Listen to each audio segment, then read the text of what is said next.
It's June 10th. How is my garden doing? I have my zinnias and cosmos, and 4 o'clock's right in here. It's hot already, up in the 80s and 90s. Had some hail the other day that battered them, but they survived. And they're coming along. The sage is in full bloom. Isn't that beautiful? Lots of bees in there. It's a lovely sound of life. Over here we have tarragon growing. Wasn't much sign of it in the spring, but it's got its feet under it. And it's come back with gusto. Over here on the side we have more sage. I'll cut this back after it gets done blooming because it just takes over. It's kind of beautiful, isn't it? We have the celeriac growing tall and getting seed heads. I've got to come in right away and cut that back because it really goes to town and takes over. Little cosmos down here. The woodruff is done blooming, the sweet woodruff. I looked at that earlier. Little miniature roses are coming on. They get all mixed colors in here because they cross-pollinate. Got our echinacea, purple coneflower growing right here.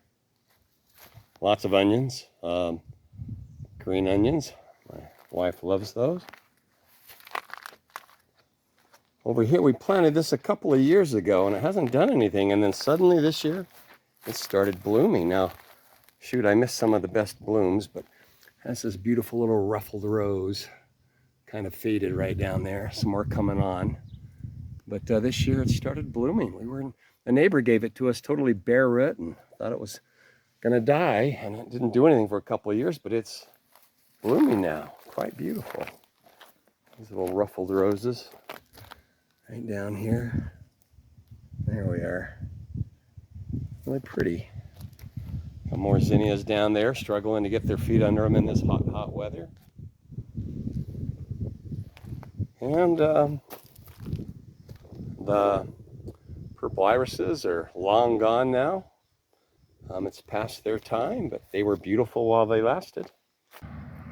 The grapes are coming along here on June 10th. Here they are out here. The birds and the wasps get most of our grapes, but it's fun to see them grow. I love that. I gotta go do that soon. Too late to really do much difference this year, but add another gate on here, another wire to that pole over there, and let them grow some more. Over here's my thyme garden.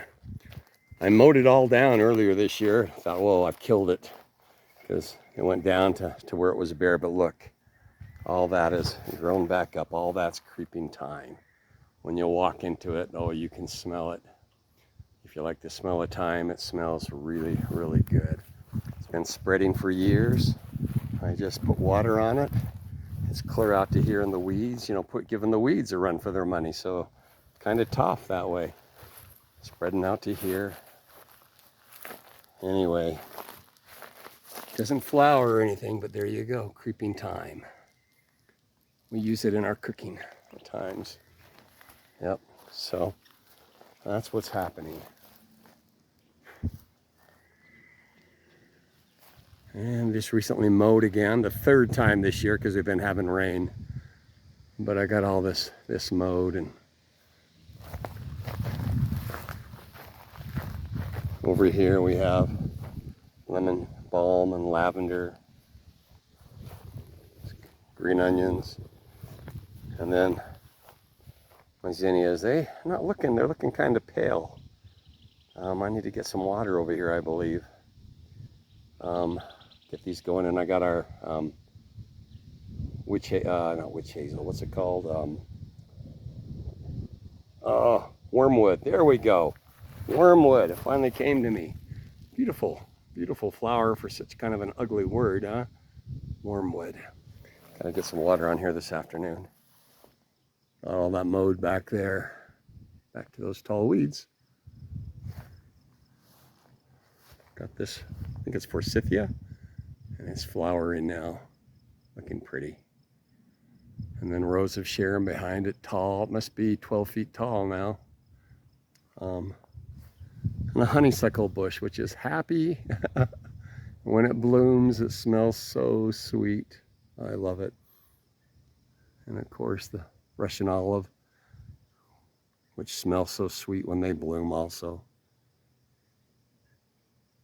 All right, hackberry trees over there. Yeah, I finally remember the name, hackberries. And our blue spruce back there, it's about 8 feet tall now. Anyway, thanks for coming along on my country gardening journey.